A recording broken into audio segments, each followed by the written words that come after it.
opportunities have been created.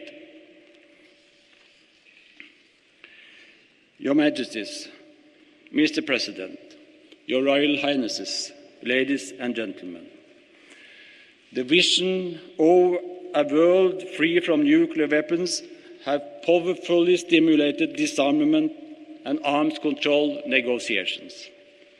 Under Obama's leadership, the United Nations Security Council gave its unanimous support to the vision of a world without nuclear weapons. The new administration in Washington has reconsidered the deployment in Eastern Europe of the planned anti-missile defenses and is instead looking at other multilateral options to secure the region. This has contributed to an improved atmosphere in the negotiations on strategic nuclear weapons between the United States and the Russian Federation. A new agreement between them will, we hope, soon be on the table. We can see how the vision of a world without nuclear weapons is encouraging even the smaller nuclear powers to make cuts. And we can certainly not prevent the spread of nuclear arms to new countries unless the established nuclear powers meet their obligations. That was a clear premise underlying the Non-Proliferation Treaty, and it still applies today. The important Non-Proliferation Treaty Review Conference is being held next year. Either the nuclear powers will clearly signal their willingness to disarm, or the conference may prove a fiasco, with the danger of a new arms race. President Obama has sent his signal.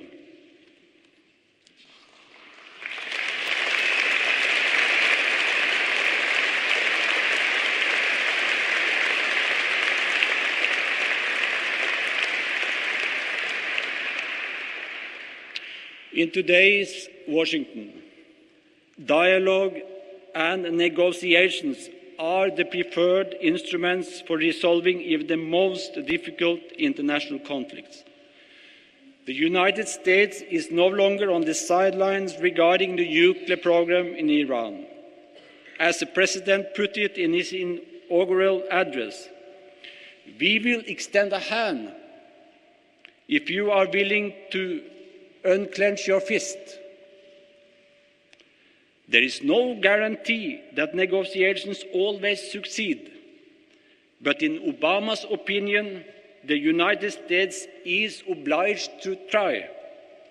If the outstretched hand continues to meet a clenched fist, the global community will then stand more united in its further response. Obama has insisted that the United States has to build coalitions and make friends rather than to create enemies. He is pursuing this strategy also in Afghanistan. The struggle against violent extremism in Afghanistan rests on a broad international foundation and is supported actively by many governments around the world. In the long run, however, the problems in Afghanistan can be solved only by the Afghans themselves. This is the basic logic behind the President's new strategy there. Regarding the fight against climate change, we can see the same underlying idea. The United States cannot be indifferent to global challenges, while it cannot solve such challenges alone. Obama has presented concrete proposals for what the United States will do.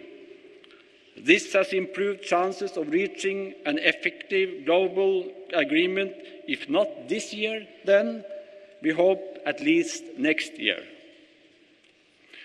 China is steadily moving to the forefront of international politics and the global economy. There has been the sense in America that many of the greatest challenges can only be met in close cooperation with the People's Republic of China. For instance, no country has polluted more than the United States, and no country will pollute more than China in the future. The economies of the two countries are closely intertwined. The rise of new great powers often leads to war and conflict. There are those in America who fear that history may repeat itself in that respect. The Obama administration's cooperation with Beijing means that we have little reason to fear such a repetition. Obama's diplomacy, as I understand it, rests on the idea that whoever is to lead the world must do so on the basis of values and attitudes that are shared by the majority of the world's population. That was how they put it, those earlier American presidents, who above all others were seen as world leaders, also outside the United States. Woodrow Wilson and Franklin D. Roosevelt, John F. Kennedy and Ronald Reagan. America's ideals were the world's ideals. They lived, in Reagan's words, not only in the hearts and minds of our countrymen, but in the hearts and minds of millions of the world's people in both free and oppressed societies who look to us for leadership. Obama's ideals coincide to a large extent with the ideals that have underpinned the activities of the Norwegian Nobel Committee throughout our 108-year history, to strengthen international institutions as much as possible, to reduce the importance of arms and preferably do away with nuclear armaments altogether, to promote dialogue and negotiations, and in the last few years to adopt effective measures to meet the climate threat. Looking at the history of the Nobel Peace Prize, we can see several examples of awards to persons or institutions that have achieved fundamental agreements or other results that have stood the test of history.